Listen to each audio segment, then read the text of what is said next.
안녕하세요.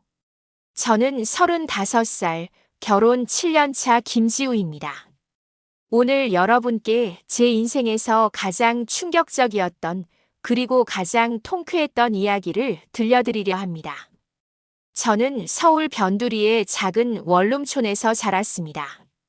아버지는 작은 철물점을 운영하셨고 어머니는 식당에서 설거지 일을 하셨죠.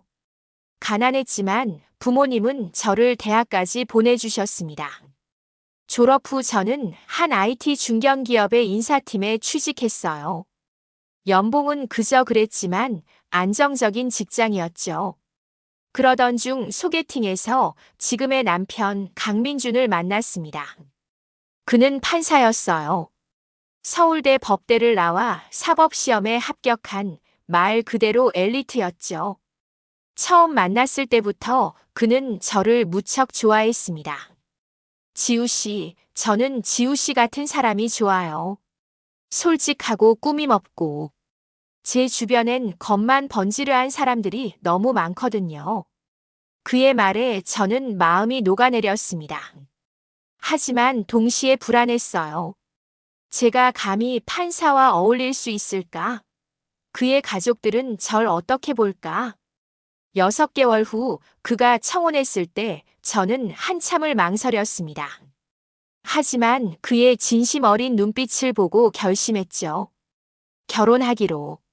문제는 그때부터 시작됐습니다. 처음 시댁에 인사 갔을 때 시어머니 박순자 씨의 표정을 저는 평생 잊을 수 없습니다. 명품 한복을 입고 거실 소파에 앉아 계신 그분은 저를 위아래로 훑어보더니 이렇게 말씀하셨어요. 어머, 민준아. 이 친구가 그 여자야? 생각보다 평범하네. 아니, 솔직히 말하면 좀 실망인데. 우리 아들 조건이면 스카이캐슬 엄마들이 줄 세우는데 말이야. 저는 그 자리에서 얼어붙었습니다. 옆에 있던 시아버지 강철수 씨는 아무 말도 하지 않고 신문만 보고 계셨고요. 민준이가 황급히 저를 감쌌습니다. 어머니, 그게 무슨 말씀이세요? 지우는 정말 좋은 사람이에요. 알았어. 내가 좋다면 어쩔 수 없지. 하지만 우리 집안 위신 생각해서 결혼식은 제대로 해야 해. 알았지? 그날 저녁 시댁에서 나오는 길에 저는 울었습니다. 민준이는 계속 사과했어요. 미안해, 지우야. 우리 엄마가 원래 좀 그래. 시간이 지나면 괜찮아질 거야. 하지만 시간이 지나도 상황은 나아지지 않았습니다. 결혼식 준비 과정에서 시어머니는 제 의견을 단 한 번도 물어보지 않았습니다. 예식장, 드레스, 메이크업, 식순까지 모든 걸 본인이 정하셨죠. 저는 그저 시키는 대로 움직이는 마네킹이었습니다. 지우 씨네 친정 하객은 몇 명이나 와요.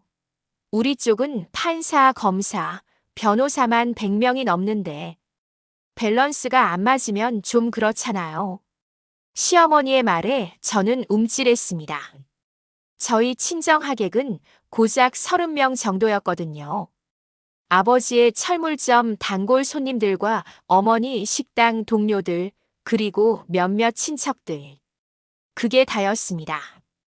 결혼식 당일 신부 대기실에 시어머니가 들어오셨습니다. 화려한 한복을 입고 목에는 굵은 금목걸이를 두르고 계셨죠. 지우 씨, 오늘만큼은 우리 집안 며느리답게 행동해줘요. 알았죠? 하객들 앞에서 창피당하고 싶지 않으면 말이에요. 그 순간 분장실 문이 열리며 민준이 시동생 강민석이 들어왔습니다. 그는 대학병원 정형외과 전문의였어요. 키 180cm의 잘생긴 외모, 그리고 자신감 넘치는 말투를 가진 사람이었죠. 형수님, 축하드려요. 근데 형수님 드레스 좀 평범하지 않아요? 우리 아내는 결혼할 때 베라왕 드레스 입었는데. 민석의 아내 윤서연은 안과 전문의였습니다. 명문가 출신의 미모까지 갖춘 완벽한 여자. 시어머니가 가장 아끼는 며느리였죠. 서연은 새침하게 웃으며 말했습니다. 오빠, 형님 취향이 원래 수수하시잖아요. 저는 형님 그런 모습도 좋더라고요. 소박한 게 요즘 트렌드기도 하고요.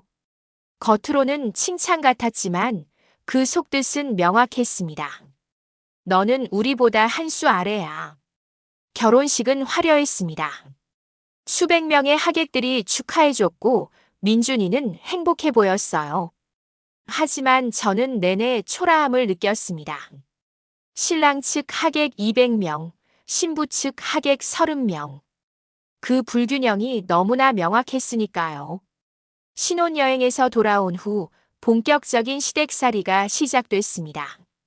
저희 부부는 민준이 법원 근처에 전세로 아파트를 얻었습니다.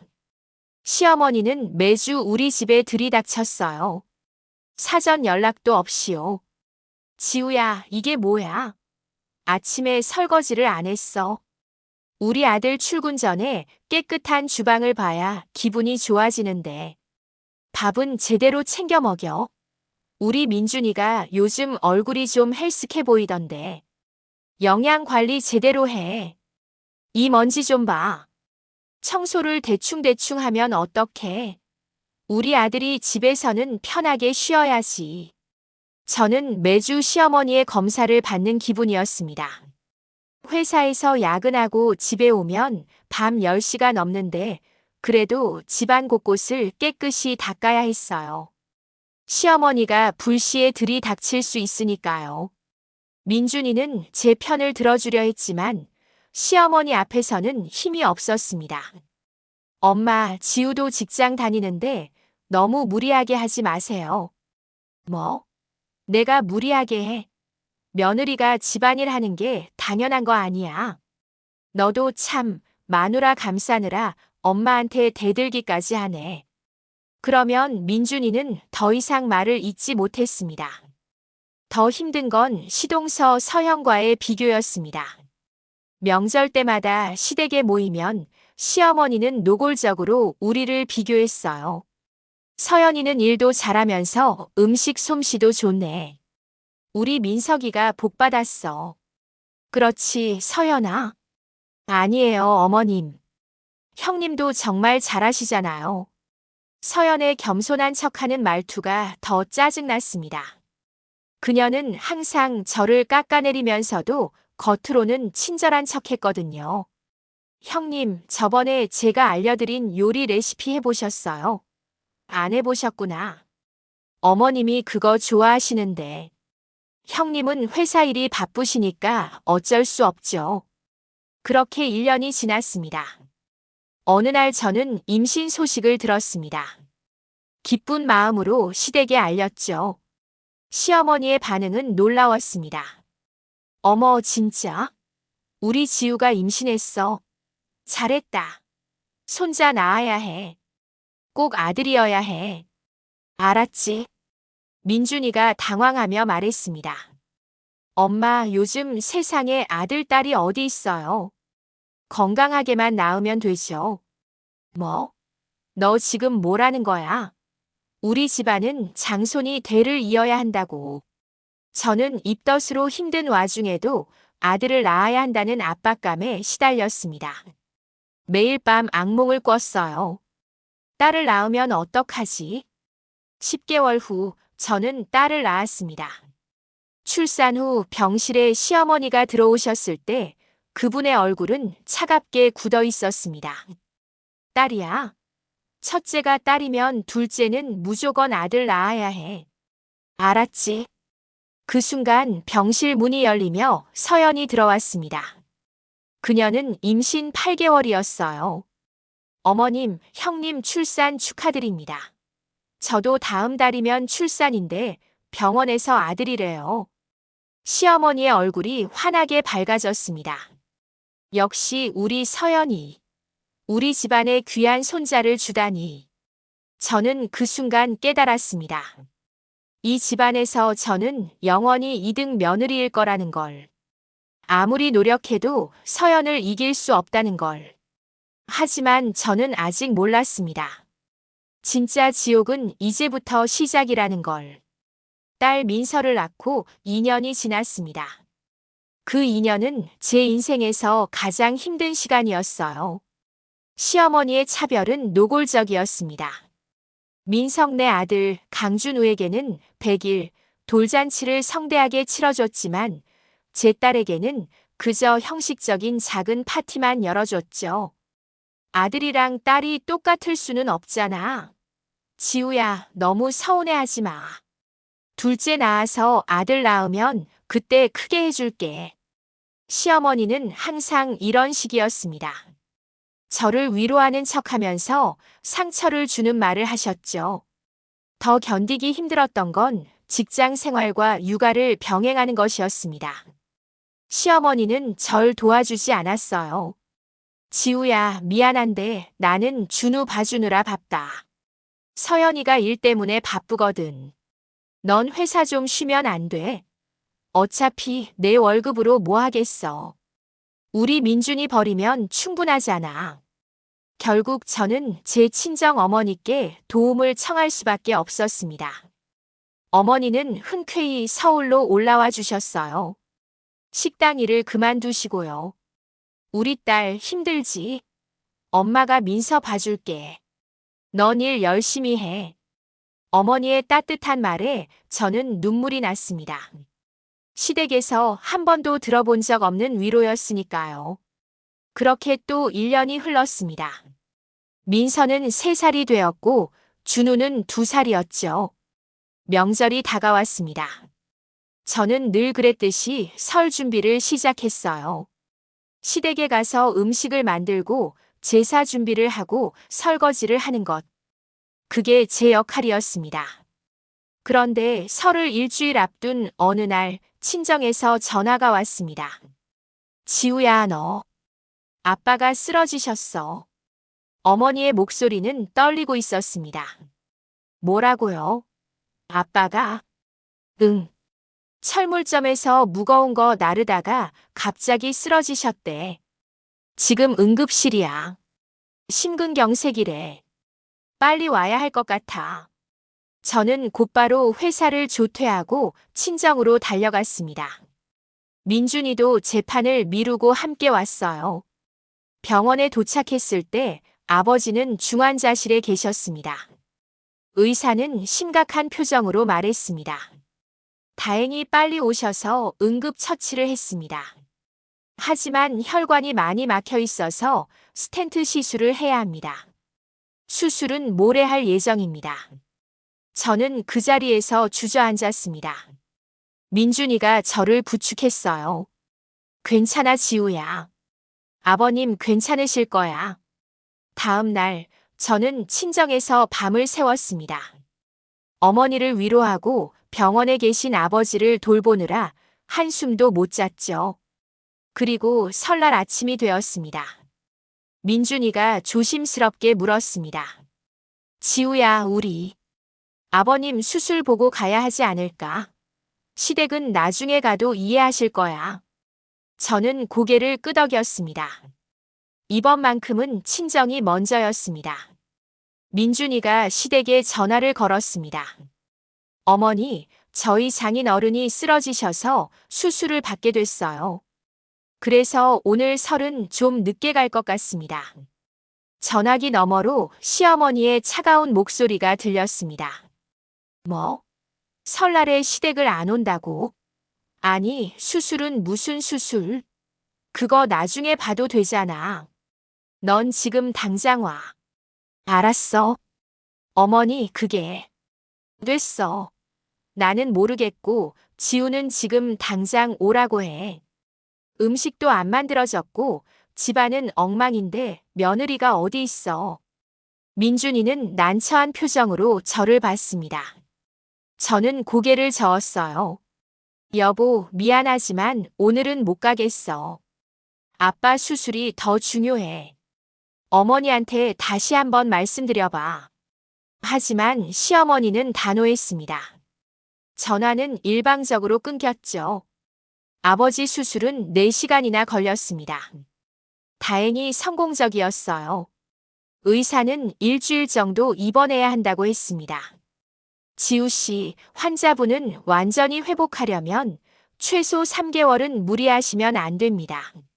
식이요법과 운동도 병행하셔야 하고요. 저는 안도의 한숨을 쉬었습니다. 그리고 그날 밤 친정에서 하룻밤을 묵기로 했습니다.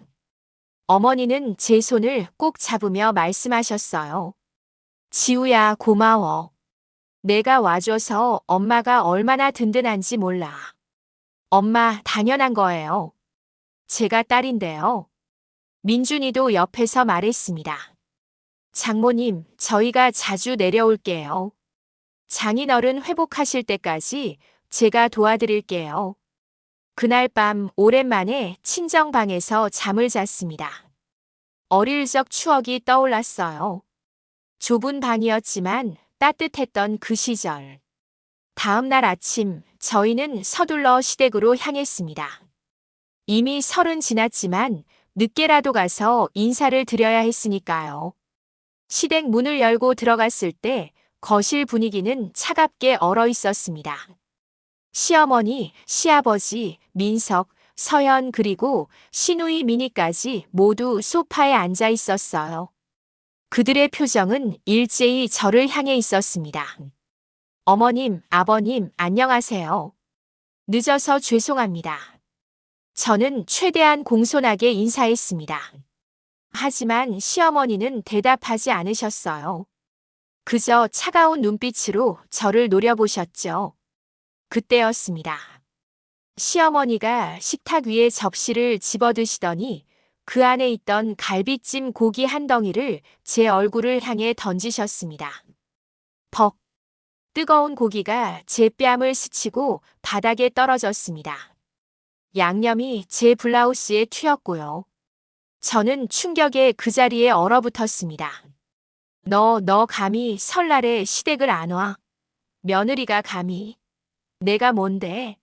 내 아비가 죽어도 시댁이 우선이야. 그것도 모르는 천한 것. 시어머니의 목소리는 거실 전체를 울렸습니다. 시어머니의 말이 끝나자 거실은 정적에 휩싸였습니다.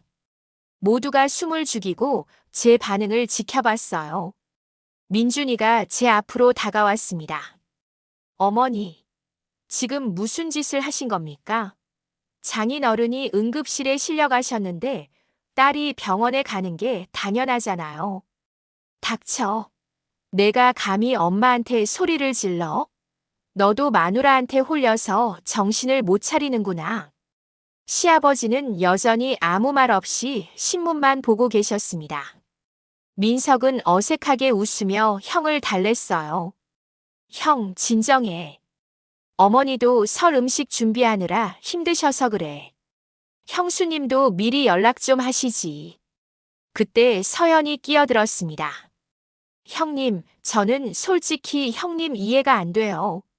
저는 친정 아버지가 편찮으셔도 설날엔 무조건 시댁 먼저 왔거든요. 그게 며느리의 도리 아닌가요? 서연의 말에 시어머니가 맞장구를 쳤습니다. 그래. 우리 서연이 말이 맞아. 서연이는 진짜 며느리감이야. 그에 비하면 너는. 저는 더 이상 참을 수 없었습니다. 7년간 쌓였던 분노가 폭발했죠. 어머님, 제가 뭘 잘못했습니까? 제 목소리는 떨리고 있었지만 또렷했습니다. 제 아버지가 심근경색으로 쓰러져서 응급수술을 받았는데 딸이 병원에 가는 게 잘못입니까? 그럼 어머님, 아버지가 돌아가실 때 어머님은 시댁에 먼저 가셨나요? 뭐야? 지금 내가 나한테 대들어? 대드는 게 아니에요. 묻는 겁니다. 저도 누군가의 딸입니다. 제 부모님도 저에게는 세상에서 제일 소중한 분들이에요. 어머님만 부모님이 소중한 게 아니잖아요. 시어머니의 얼굴이 붉게 달아올랐습니다. 하지만 저는 멈추지 않았어요. 그리고 어머님, 저 지금까지 7년 동안 한 번도 설이나 추석에 친정 먼저 간 적 있습니까? 매번 시댁 먼저 왔잖아요. 명절 음식도 혼자 다 만들고 설거지도 하고 제사상도 차렸어요. 그런데 이번 한번 아버지가 위급해서 병원 간 게 그렇게 큰 죄입니까? 너 지금. 그때 민희가 일어났습니다. 민준이의 여동생인 민희는 평소에도 저를 좋게 봐왔어요. 엄마, 형수님 말이 맞아요. 엄마가 너무 하셨어요. 어떻게 며느리 얼굴에 음식을 던져요? 그게 어른이 할 짓이에요. 너마저 내 엄마한테 대들 거야. 대드는 게 아니라 잘못을 지적하는 거예요. 솔직히 엄마 형수님한테 너무하셨어요. 항상 서연 언니만 편애하고 형수님은 무시하잖아요. 시어머니는 할 말을 잃은 듯 입만 벙긋거렸습니다. 저는 블라우스에 묻은 양념을 닦으며 말했습니다. 어머님, 저 오늘 이 일은 절대 잊지 않을 겁니다. 그리고 저는 식탁을 돌아보다가 송편 한 개를 집어들었습니다. 그리고 그걸 시어머니가 아닌 옆에 앉아있던 서연을 향해 던졌어요. 벅! 송편이 서연의 이마에 맞고 튕겨나갔습니다. 윽! 형님, 지금 뭐 하시는 거예요? 서연이 비명을 지르며 이마를 만졌습니다. 어머니가 저한테 음식 던지셔서 저도 던져봤어요. 기분이 어떠신지 물어보려고요. 서연 씨, 기분 좋으세요? 형님 미쳤어요. 왜 저한테 던져요? 어머님은 연세가 많으셔서 제가 감히 못 던지겠더라고요. 그래서 당신한테 던졌어요. 항상 저 무시하면서 어머님 편에서 저 괴롭히던 그 입, 오늘은 좀 다물고 있으세요. 거실은 순식간에 아수라장이 되었습니다. 서연이 울음을 터뜨렸고 민석이 저에게 따지려 했지만 민준이가 동생을 막아섰어요. 민석아, 내 마누라가 평소에 우리 지우한테 어떻게 했는지 너도 알잖아. 형수라고 부르면서 뒤에서 온갖 험담 다 하고. 형, 그게. 그리고 엄마. 민준이가 시어머니를 똑바로 쳐다봤습니다. 저 지금까지 엄마 말씀 잘 들으려고 노력했어요. 엄마가 지우한테 심하게 대해도 참았죠. 그런데 오늘은 정말 너무하셨어요. 음식을 사람 얼굴에 던지다니요. 내가 지금 엄마한테. 저 오늘 지우 데리고 갑니다. 그리고 당분간 이 집에 안 올 겁니다. 엄마가 제대로 된 사과를 하실 때까지요. 민준이는 제 손을 잡고 현관으로 향했습니다. 민서를 안고 함께요. 민준아, 너 지금 내 엄마를 버리고 가는 거야? 시어머니의 목소리가 뒤에서 들렸지만 민준이는 뒤돌아보지 않았습니다. 차에 타자마자 저는 울음을 터뜨렸습니다. 7년간 참았던 모든 게 쏟아져 나왔어요. 여보, 미안해. 내가 우리 지우 고생만 시켰네. 민준이가 저를 꼭 안아줬습니다. 아니야. 나도 잘못했어. 진작 엄마한테 단호하게 말했어야 했는데. 그날 이후 우리는 정말로 시댁에 가지 않았습니다. 한 달이 지나고 2달이 지나고 반년이 지났습니다. 시어머니에게서 사과는커녕 연락조차 오지 않았어요. 대신 시아버지와 민희가 몰래 우리 집에 찾아왔습니다. 지우야, 미안하다. 내가 그때 말렸어야 했는데. 시아버지는 처음으로 제대로 된 사과를 하셨습니다. 형수님, 엄마는 지금도 형수님 욕하고 있어요.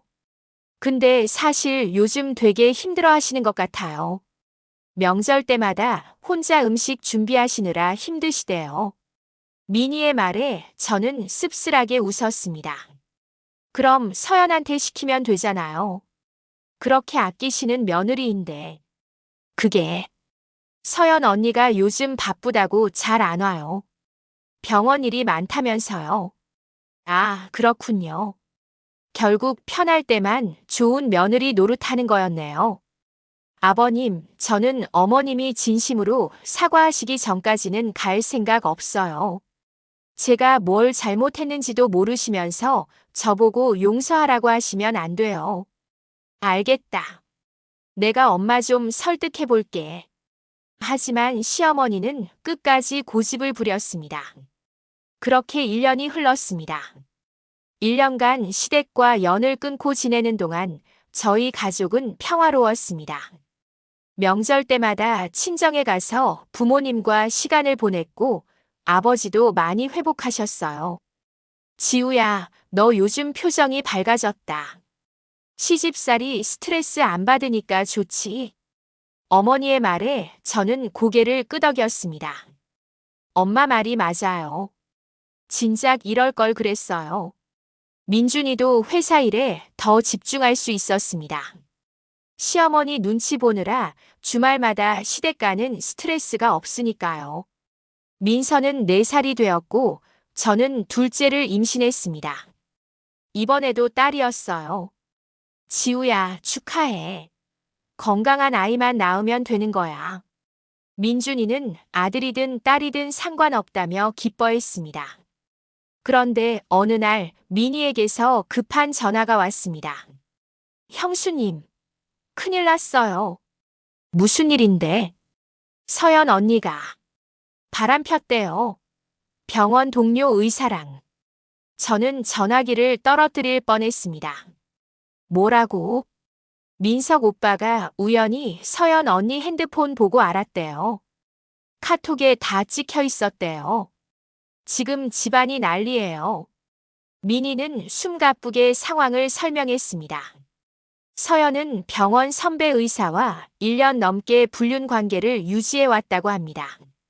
민석이 그 사실을 알고 집에서 서연과 크게 싸웠고 서연은 그대로 짐을 싸서 나가버렸대요. 엄마가 충격받아서 쓰러지셨어요. 지금 병원이에요.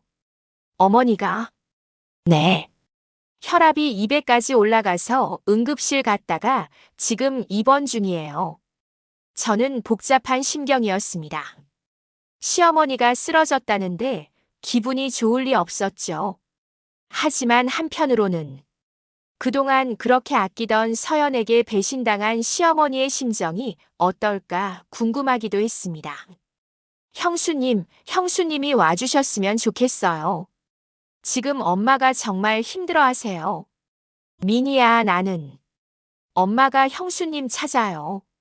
형수님이 보고 싶대요. 저는 한참을 망설이다가 민준이와 상의했습니다. 여보, 어떡하지? 어머니가 나 보고 싶다는데. 지우야, 내 마음대로 해. 가고 싶으면 가고 싫으면 안 가도 돼. 민준이는 제게 선택권을 줬습니다. 저는 고민 끝에 병원에 가기로 했습니다.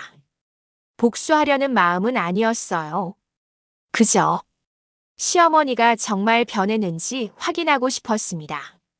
병원에 도착했을 때 시어머니는 병상에 누워 계셨습니다. 1년 사이에 많이 늙으신 것 같았어요. 머리는 반쯤 휘어졌고 얼굴은 헬쓱했습니다. 어머님, 제 목소리에 시어머니가 고개를 돌렸습니다. 그리고 눈물을 흘리셨어요. 지우야, 미안하다. 내가 정말 잘못했어. 저는 놀랐습니다. 시어머니가 저렇게 약한 모습을 보인 건 처음이었거든요. 내가 눈이 멀었어. 서연이가 착한 줄 알았는데.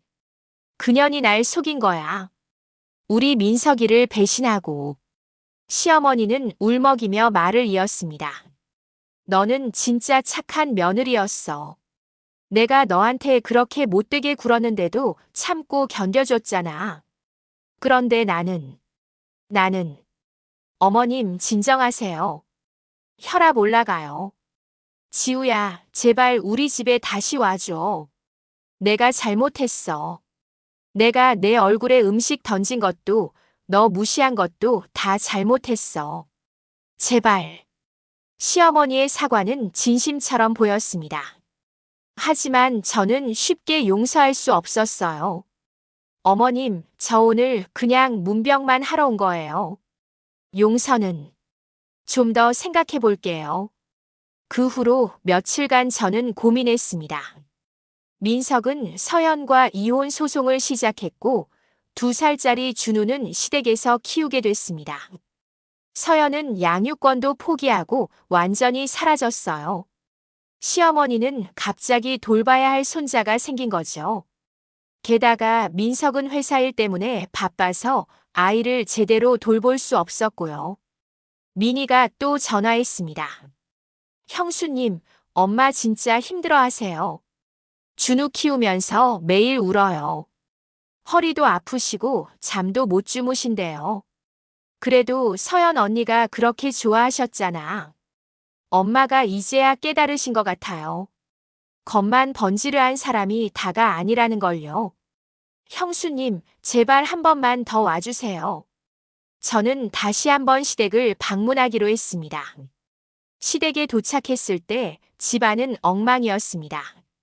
장난감이 여기저기 널려 있고 거실엔 아이 옷가지들이 쌓여 있었어요. 시어머니는 소파에 축 늘어져 계셨습니다. 준우가 울부짖으며 할머니한테 매달리고 있었고요. 할머니 배고파. 밥 줘. 준우야, 할머니 좀 쉬자. 조금만 기다려. 시어머니의 목소리는 기운이 없었습니다. 어머님, 제가 할게요. 저는 주방으로 가서 준우 밥을 챙겨줬습니다. 그리고 집안을 정리하기 시작했죠. 지우야, 고마워. 내가 이렇게까지 해줄 줄 몰랐어. 어머님, 저도 엄마니까요. 아이 키우는 게 얼마나 힘든지 알아요. 그날 저는 서너 시간 동안 시댁 집안일을 도와줬습니다. 민준이도 와서 준우를 돌봐줬고요. 집에 돌아오는 길에 민준이가 물었습니다. 지우야, 엄마 용서할 거야? 아직은 모르겠어. 근데 어머니가 진짜 반성하시는 것 같긴 해. 그래. 천천히 생각해봐. 내가 지우 편이라는 건 알지? 응. 고마워, 여보. 그 후로 저는 일주일에 한 번씩 시댁을 방문했습니다. 시어머니를 완전히 용서한 건 아니었지만 준우를 돌보는 걸 도와주고 싶었어요. 시어머니는 점점 변해갔습니다. 지우야, 오늘 뭐 먹고 싶어? 내가 해줄게. 어머님, 괜찮아요. 제가 할게요. 아니야. 내가 해야지. 너 임신 중이잖아. 무리하면 안 돼. 시어머니는 처음으로 절 챙겨주셨습니다. 설거지도 직접 하시고 제가 앉아 있으면 과일도 깎아주셨어요. 지우야, 내가 정말 미안해. 진작 이렇게 할 걸 그랬어. 어머님, 서연이한테 속은 게 내 잘못이야. 그녀는 겉만 그럴싸했지 속은 텅 빈 인간이었어. 그에 비하면 너는 진짜 금 같은 며느리야. 시어머니의 말에 저는 마음이 조금 풀렸습니다. 그러던 어느 날 민석이 저를 따로 불렀습니다. 형수님, 제가 정말 죄송해요. 제 와이프가 형수님한테 그렇게 못되게 굴었는데. 민석은 눈물을 흘리며 사과했습니다. 저도 알았어야 했는데. 서연이가 뒤에서 형수님 험담하는 거 알면서도 말리지 않았어요. 제가 바보였어요. 민석 씨, 됐어요. 다 지난 일이에요. 형수님이 이렇게 너그러우실 줄 몰랐어요. 형은 정말 좋은 사람 만났네요. 민석은 진심으로 뉘우치고 있었습니다. 몇 달 후 저는 둘째 딸 민지를 낳았습니다. 시어머니가 산후조리원에 찾아오셨을 때 저는 깜짝 놀랐습니다. 손에 큰 선물 상자를 들고 오셨거든요. 지우야, 축하한다.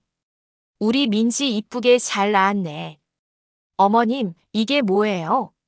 산후조리 선물이야. 민서 때는 제대로 못 챙겨줬잖아. 미안해서 이번엔 특별히 준비했어.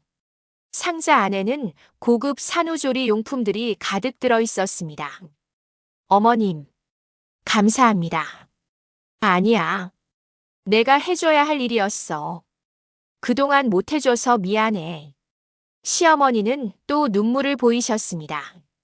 지우야, 나 이제 나이 들어서 그런지 눈물도 많아졌어. 내가 왜 진작 널 못 알아봤을까? 정말 후회돼. 어머님, 이제 됐어요. 저도 이제 어머님 용서할게요. 정말, 진짜 날 용서해 줄 거야? 네. 어머님이 변하시는 걸 봤으니까요. 시어머니는 저를 꼭 안아주셨습니다. 그 품이 처음으로 따뜻하게 느껴졌어요. 산후조리를 마치고 집에 돌아왔을 때 시댁 식구들이 모두 모여 있었습니다. 시아버지, 민석, 민희, 그리고 준우까지. 형수님 환영합니다. 민희가 박수를 치며 웃었습니다. 언니, 언니. 준우가 저를 향해 달려왔습니다. 지난 몇 달간 제가 자주 돌봐주면서 많이 친해진 거죠. 준우야, 아줌마 보고 싶었어. 응, 아줌마가 최고야. 준우의 맑은 눈을 보며 저는 웃었습니다. 그날 저녁 시댁 가족들과 함께 식사를 했습니다. 예전과는 완전히 다른 분위기였어요. 모두가 서로를 배려하고 웃으며 이야기했습니다. 지우야, 내가 갈비찜 만들었어. 먹어봐. 시어머니가 제 앞에 갈비찜을 놓으셨습니다. 그 갈비찜을 보는 순간 1년 전 그날이 떠올랐어요. 제 얼굴에 음식을 던지셨던 그날. 어머님 맛있어요. 다행이다. 내 입맛에 맞아서. 식사 후 시어머니가 제 손을 잡으셨습니다. 지우야, 내가 너한테 정말 못되게 굴었지. 그 일 생각하면 지금도 내가 부끄러워. 어떻게 며느리 얼굴에 음식을 던질 생각을 했을까? 어머님, 이제 그 얘기 하지 마세요. 아니야. 내가 꼭 말해야 해. 내가 서연이한테 속아서 널 무시했어. 의사라는 직업, 좋은 집안, 그런 것만 보고 사람의 본질을 못 봤지. 시어머니는 한숨을 쉬셨습니다. 근데 너는 달랐어. 너는 진짜 착한 사람이야. 내가 그렇게 못되게 굴었는데도 돌아와 줬잖아. 준우도 돌봐주고 나도 챙겨주고. 그런 며느리가 어디 있어? 어머님도 많이 변하셨잖아요. 이제 우리 다시 시작해요. 그래. 다시 시작하자. 내가 앞으로 진짜 좋은 시어머니 될게. 약속해. 그날 밤 집으로 돌아오는 차 안에서 민준이가 물었습니다. 지우야, 후회 안 해? 엄마 용서한 거. 응. 후회 안 해. 어머니가 진심으로 뉘우치시는 게 보였어. 그리고 저는 잠시 말을 멈췄습니다. 가족이잖아. 가족은 용서하고 다시 시작할 수 있어야 하는 것 같아. 우리 지우가 정말 대단해. 나는 지우보다 마음이 좁은 것 같아. 아니야. 당신이 있었기 때문에 내가 여기까지 올 수 있었어. 당신이 항상 내 편이어 줬잖아. 민준이가 제 손을 꼭 잡았습니다. 그로부터 2년이 지났습니다. 지금 저희 가족은 행복하게 살고 있습니다. 시어머니는 약속대로 좋은 시어머니가 되셨어요. 명절 때마다 제게 지우야, 힘들면 쉬어. 내가 할게라고 말씀하시고 민서와 민지에게도 차별 없이 사랑을 주십니다. 민석은 재혼하지 않고 준우를 키우며 살고 있습니다. 가끔 저희 집에 놀러와서 조카들과 준우를 함께 놀게 해주죠. 형수님, 진짜 감사해요. 형수님 아니었으면 우리 엄마 어떻게 됐을지 몰라요. 민석 씨도 이제 좋은 사람 만나세요. 준우한테 엄마 필요해요. 아직은 자신이 없어요. 서연이 때문에 사람 보는 눈이 없어진 것 같아요. 민석은 씁쓸하게 웃었습니다. 민희는 작년에 결혼했습니다. 남편감을 찾을 때 제게 상담을 많이 했어요. 형수님, 이 남자 어때요? 괜찮은 사람 같아요. 민희야, 겉모습만 보지 말고 진심을 봐. 내게 진심으로 잘해주는 사람인지가 중요해. 형수님 말씀이 맞아요. 저도 형수님처럼 진짜 사랑하는 사람이랑 결혼할래요. 미니의 남편은 평범한 회사원이지만 정말 착한 사람입니다. 시어머니도 이제는 직업이나 집안 같은 걸로 사람을 판단하지 않으세요. 사람이 착하면 됐지 뭐. 미니야, 너 행복하게 살아. 시어머니는 완전히 다른 사람이 되셨습니다. 가끔 시어머니와 단둘이 차를 마실 때면 옛날 이야기가 나옵니다. 지우야, 내가 정말 바보였지. 서연이가 좋은 며느리인 줄 알았는데. 어머님, 이제 그 얘기 그만해요. 다 지난 일이에요. 아니야. 내가 기억해야 해. 다시는 그런 실수 안 하려고. 사람은 겉모습이 아니라 진심을 봐야 한다는 걸 내가 너무 늦게 배웠어. 시어머니는 한숨을 쉬셨습니다. 서연이는 지금 어떻게 지낼까? 가끔 궁금해. 어머님, 그 사람 생각하지 마세요.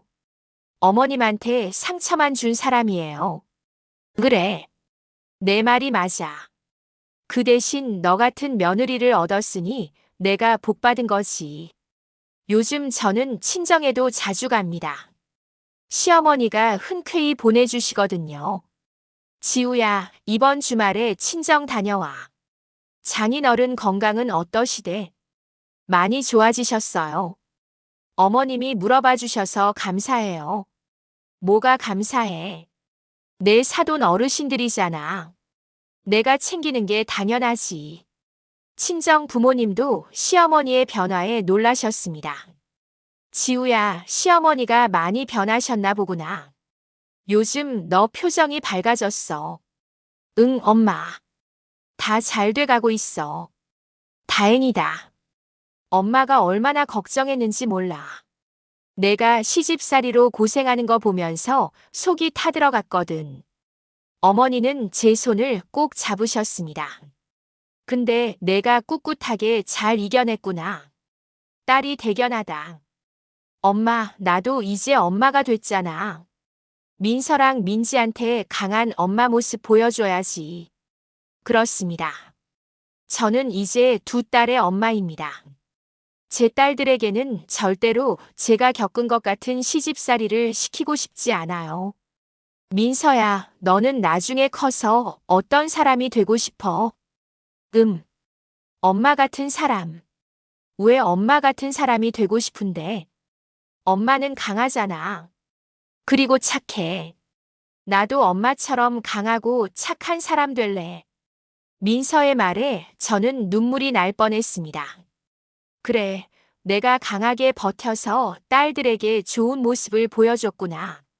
오늘도 저는 회사에 출근하고 저녁에는 가족들과 식사를 하고 주말에는 시댁과 친정을 번갈아 가며 방문합니다. 평범한 일상이지만 이 평범함이 얼마나 소중한지 이제는 압니다. 7년 전 시어머니가 제 얼굴에 음식을 던졌을 때 저는 이 가족과 끝이라고 생각했습니다. 다시는 시댁에 가지 않을 거라고 다짐했죠. 하지만 지금은 다릅니다. 시어머니는 변했고 저도 성장했습니다. 가족이란 무엇일까요? 저는 이제 압니다. 가족은 완벽한 사람들의 모임이 아니라 서로의 불완전함을 받아들이고 함께 성장하는 사람들의 모임이라는 것을.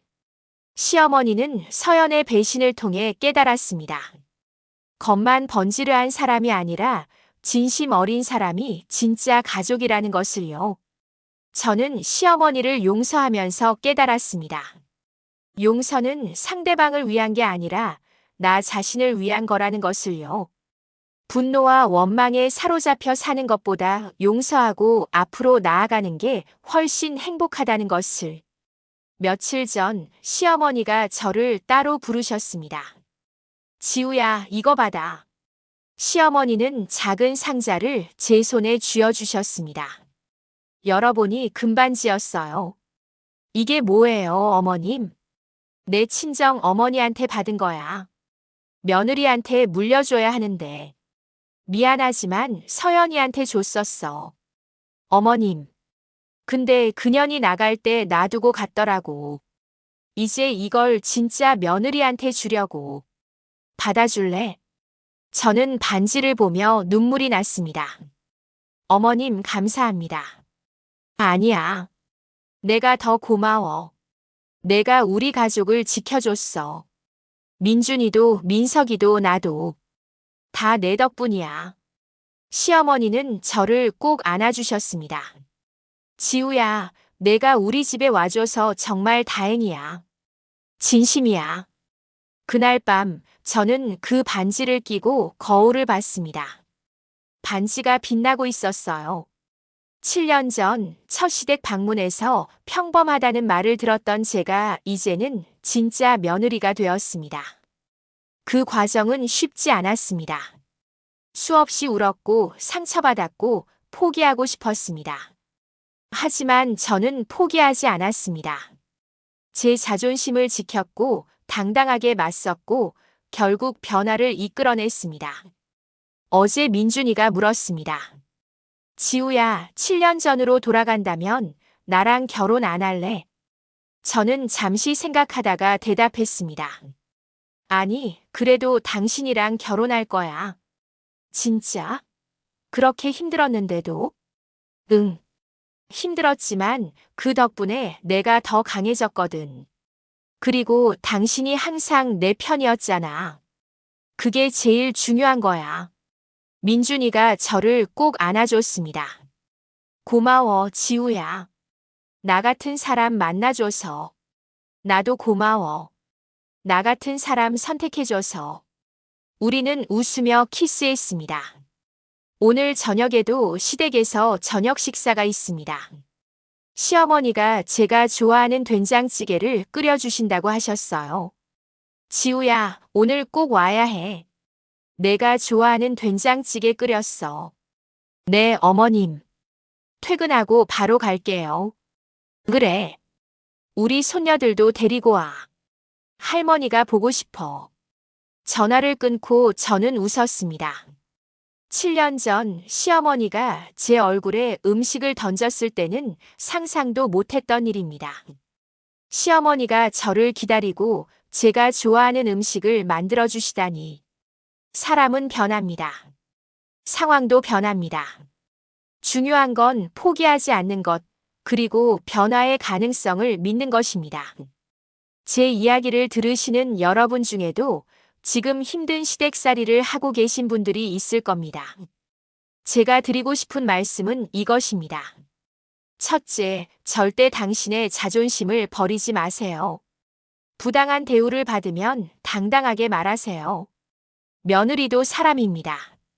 둘째, 배우자가 당신 편이 되게 만드세요. 남편이 당신 편이 아니면 아무것도 바꿀 수 없습니다. 셋째, 너무 빨리 포기하지 마세요. 사람은 변할 수 있습니다. 시간이 필요할 뿐이에요. 넷째, 하지만 절대 변하지 않는 사람도 있습니다. 그럴 때는 과감하게 거리를 두세요. 당신의 정신 건강이 더 중요합니다. 다섯째, 용서는 상대방이 아니라 당신 자신을 위한 것입니다.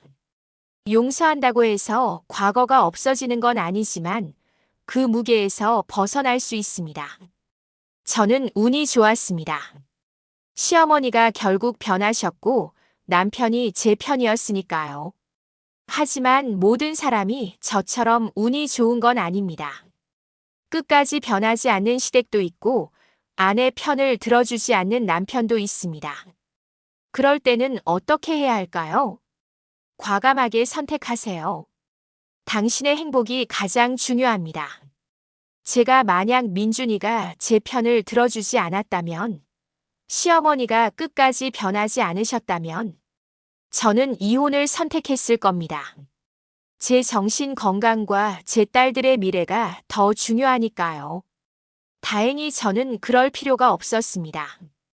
지금 저는 행복합니다. 시댁 식구들과도 좋은 관계를 유지하고 친정도 자주 방문하고 남편과도 사이좋게 지냅니다. 하지만 이 행복을 얻기까지 정말 많은 눈물을 흘렸습니다.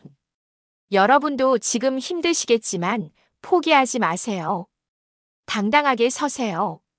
그리고 당신을 지키세요. 그것이 제가 7년간의 시댁살이를 통해 배운 가장 중요한 교훈입니다. 마지막으로 하고 싶은 말이 있습니다. 시어머니들께 말씀드립니다. 며느리는 당신의 하인이 아닙니다.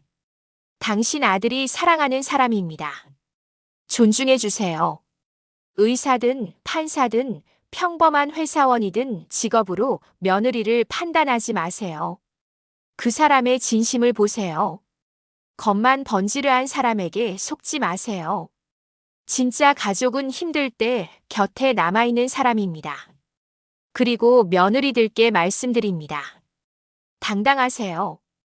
부당한 대우를 받으면 참지 말고 말하세요. 하지만 상대방의 변화 가능성도 믿어보세요. 너무 빨리 포기하지 마세요. 무엇보다 당신 자신을 사랑하세요. 당신의 행복이 가장 중요합니다. 이제 저는 회사에서 퇴근하고 시댁으로 향합니다. 오늘도 시어머니가 만들어주신 된장찌개를 먹으며 가족들과 웃으며 이야기할 것입니다. 민서는 할머니 하며 시어머니한테 달려갈 것이고 민지는 할아버지 무릎에 앉을 것입니다. 민준이는 제 손을 잡고 우리 지우 오늘 고생 많았어라고 말할 것이고 시어머니는 지우야 많이 먹어라고 말씀하실 것입니다. 이것이 제 일상입니다. 평범하지만 소중한 일상. 7년 전 시어머니가 제 얼굴에 음식을 던지며 모욕했을 때는 상상도 못했던 평화로운 일상입니다. 사람은 변합니다. 관계도 변합니다.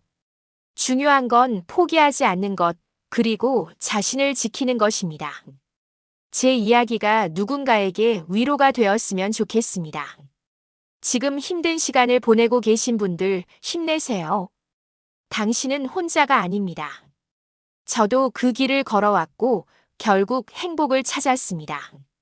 당신도 할 수 있습니다. 당당하게 용기 있게 그리고 자신을 사랑하며 살아가세요.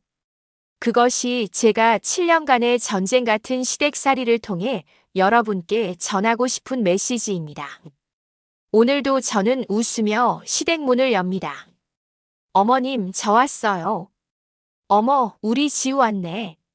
어서 와. 시어머니의 밝은 목소리가 들립니다. 이제 저는 압니다. 가족이란 함께 상처를 치유하고 함께 성장하는 사람들이라는 것을. 그리고 그 가족의 일원이 된 것이 얼마나 감사한 일인지를. 여러분도 행복하시길 바랍니다. 진심으로.